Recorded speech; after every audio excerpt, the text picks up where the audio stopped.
حضرت موسیٰ علیہ السلام کے دور میں اگر کسی کو پیشوا مقرر کرنا ہوتا تھا تو میں نے ارشاد فرمایا موسیٰ اپنی امت کو بتا دیں اس انسان کو اپنا پیشوا، اپنا امام، اپنا رہنما، اپنا رہبر، اپنا آئیڈیل تسلیم کرنا ہے۔ مالک کسے تسلیم کرنا ہے؟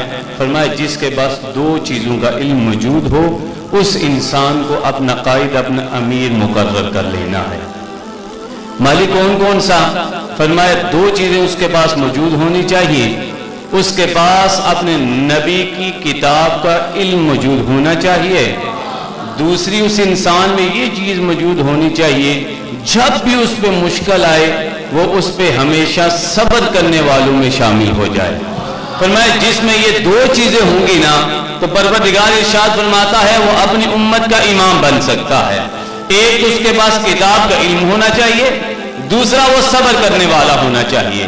یہ میرٹ ہے جو رب نے عطا فرمایا ہے اس انسان کے لیے جس انسان کو ہم امام کہہ سکتے ہیں، اپنا رہنما رہبر کہہ سکتے ہیں، اپنا آئیڈیل کہہ سکتے ہیں، اسے اپنا پیشوا کہہ سکتے ہیں، اس کے بتائے ہوئے راستے پہ زندگی گزار سکتے ہیں۔ یہ دو چیزیں جس میں موجود ہوں گی۔ اب میں جس ہستی کا تذکرہ کرنے لگا ہوں جو آج کے ہمارا عنوان ہے، جس ہستی کا قصیدہ ہم پڑھنے لگے ہیں، آئیں ذرا دیکھتے ہیں۔ میں انہیں اپنا امام کہتا ہوں تو کیا ان میں یہ دو چیزیں پائی جاتی ہیں؟ کیا ان کے پاس کتاب کا علم موجود ہے؟ یعنی قرآن کا علم کیا ان کے پاس موجود ہے؟ یہ ہم نے دیکھنا ہے۔ اور دوسری چیز ہم نے یہ دیکھنی ہے کیا وہ مشکلات پہ صبر کیا کرتے تھے یا رب کی بارگاہ میں شکوہ کیا کرتے تھے؟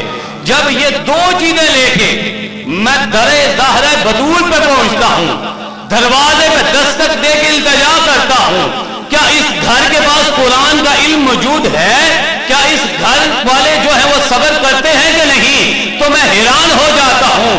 حضرت امام جعفر صادق علیہ السلام سے پہلے مجھے کائنات کی 5 اعلیٰ وہ شخصیات نظر آتی ہے جس میں ایک شخصیت کا نام جناب محمد رسول اللہ ہے، ایک ہستی کا نام جناب مرتضی حیدر کرار ہے، کسی ہستی کا نام امام حسن مجتبی نظر آتا ہے، ایک ہستی کا نام حضرت حسین علیہ السلام نظر آتا ہے، ایک ہستی کا نام امام زین العابدین نظر آتا ہے، ایک ہستی کا نام امام باقر نظر آتا ہے۔ تو پھر میرا دل یہ کہتا ہے یہ گھر والے صرف قرآن نہیں پڑھتے بلکہ جو ان کے قدموں کے ساتھ لگ جاتا ہے یہ گھر انہیں بھی قرآن کا علم عطا فرما دیا کرتے ہیں۔